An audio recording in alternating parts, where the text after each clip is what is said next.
From Ammon Brown, everybody. Ammon Brown!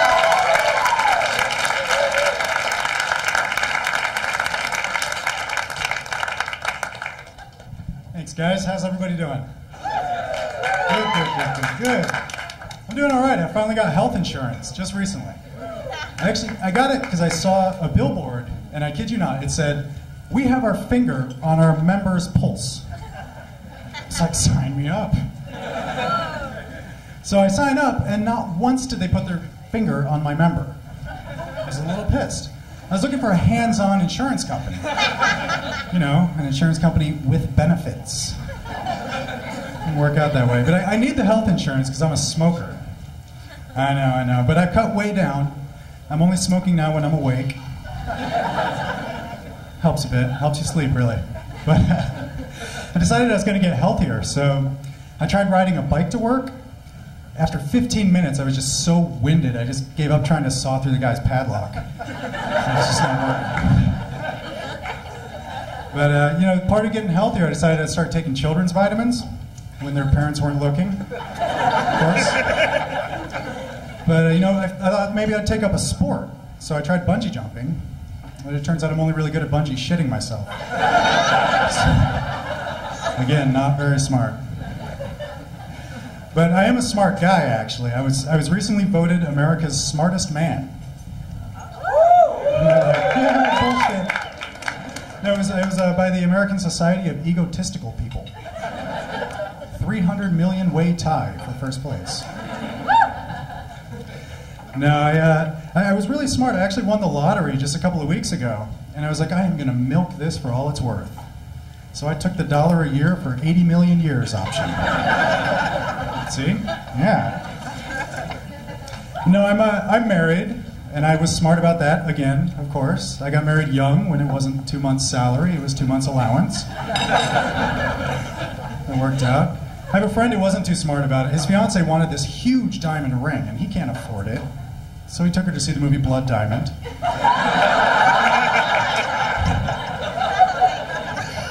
Totally backfired on him, though. He had to dump her. She was a huge racist. No, so yeah, I'm married. I don't have any kids yet. I'm too much of a procrastinator. We live in Brooklyn, and I love living in New York City. One thing I love about New York City is you always get to see street performers. I don't know if any of you guys from out of town have seen these yet. I saw one guy the other day. He was hilarious. He's saying all these funny things, and he like stages a fight with a garbage can. That's great. And then he shit himself. It's like, oh wait, that's a crazy homeless guy.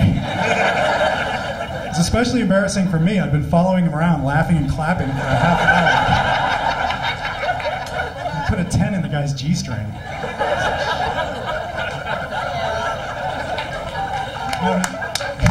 Thank you. It's tough living in New York City sometimes, you know, especially when you're a white guy, because cabs always just randomly stop for me. All the time. I'll be like in my car at a traffic light, and they'll pull up next to me like, "White man need taxi?" But I have a car in the city. I actually want to get one of those really, really big SUVs, but my wife's vegetarian and green and earthy, so I drive a hummus. But I park it on the street in Brooklyn all the time, and it gets broken into like every other night. You'd think I'd be smart enough to get a car alarm, no. But they'll break in, they'll steal half my CDs and leave half. I'm like, you know, what's wrong with the rest? So it got to the point that I started leaving notes in the car, like thieves who enjoyed stealing these CDs might also enjoy stealing the following CDs. I come out the next morning and there's a note on my car, "Good customer service, bad selection." 3 stars. All right, wow. So living in the city is, it's always interesting. I actually wanted to go ride the roller coaster at Coney Island. I don't know if any of you have done that. And it's such a horrible ride. It's like your head gets jerked back and forth like you're a bobblehead in a blender. Your knuckles are white. And the roller coaster was nothing compared to that cab ride. It was horrible. Horrible. But no, with the car thing, it's kind of like the Amazon.com suggestion box. I don't know if you guys know what I'm talking about. At the bottom it says, based on your purchase history, you might enjoy these products. Well, I inadvertently messed with it one time. And I bought a Chippendales poster for my sister, and I bought a book on impotence for someone else who isn't me.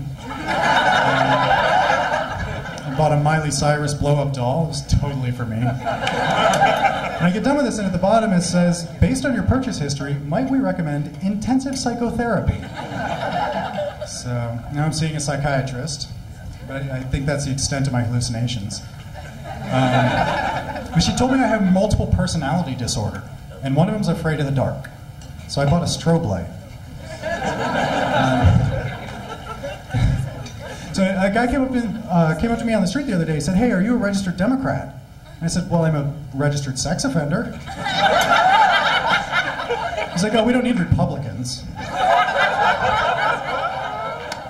But I think only one of my personalities is the sex offender, because I keep molesting myself. You know, I follow politics somewhat loosely. You know, I've been following this election. I love Barack Obama. I love that guy. Yeah, see?